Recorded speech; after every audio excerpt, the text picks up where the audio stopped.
મહેસાણા નગરપાલિકાની city bus સેવા હાલમાં વિવાદોમાં ઘેરાયેલી હોય તેવી સ્થિતિનું નિર્માણ થવા ગયું છે।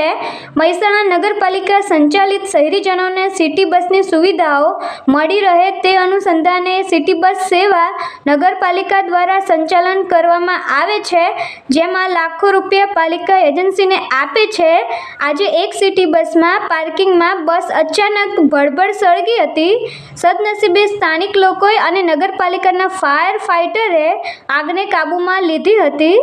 અચરજની વસ્તુ એ છે કે મહેસાણા નગરપાલિકા લાખો ખર્ચ કર્યા બાદ પણ પાલિકાને સિટી બસ એજન્સી તમામ સત્તા પક્ષનું પણ સાંભળતી નથી, સાથે પોતાની મનમાની એજન્સી કરે છે તેમ વિરોધ પક્ષના નેતાએ જણાવ્યું હતું અને બસનું ફિટનેસ સર્ટી ના મળે ત્યાં સુધી સિટી બસ સેવા ન ચલાવવા માટે લેખિત અરજી પણ વિરોધ પક્ષના નેતાએ કરી હતી।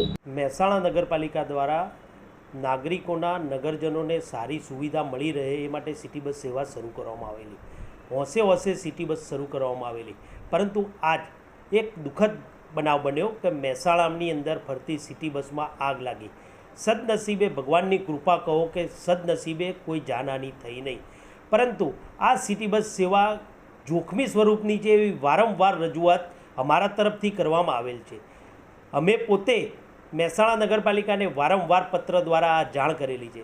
મહેસાણા નગરપાલિકાએ આ સિટી બસ સેવાની એજન્સીને અનેકવાર નોટિસો આપી છે, છેલ્લા હમણાં નોટિસ આપી, પરંતુ સિટી બસ સેવાના જે સંચાલકો છે એમની મનમાનીના કારણે એ નોટિસનો નગરપાલિકાને જવાબ પણ આપવામાં આવતો નથી।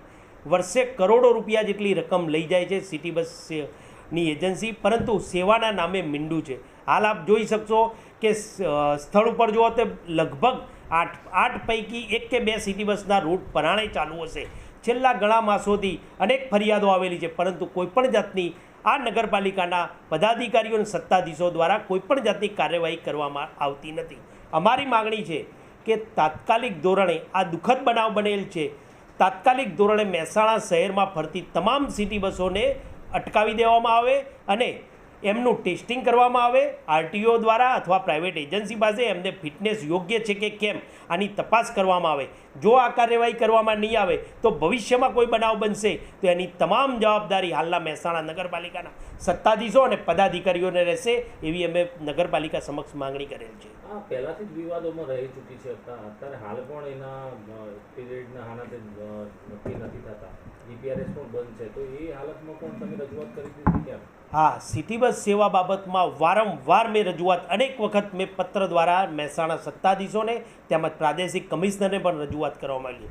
સિટી બસ સેવામાં અનેક ખામીઓ રહેલ, કોઈપણ જાતનું જીપીએસ સિસ્ટમ ચાલુ નથી, ડ્રાઈવર જે ડ્રેસમાં હોતા નથી, મોબાઈલ પર વાત કરે છે, અનેક સિટી બસના કાચ તૂટી ગયેલા છે, ટાયર ચીરાઈ ગયેલા છે, બસની જે દરવાજો બંધ કરવાની હોય એ સિસ્ટમ કામ કરતી નથી, અનેક ફરિયાદો છે, છતાં પણ આ બેરું તંત્ર, નગરપાલિકાનું બેરું તંત્ર કોઈપણ જાતની સિટી બસ સેવાના ઉપર છત્રછાયા રાખી કોઈપણ જાતની કાર્યવાહી કરવામાં આવતી નથી।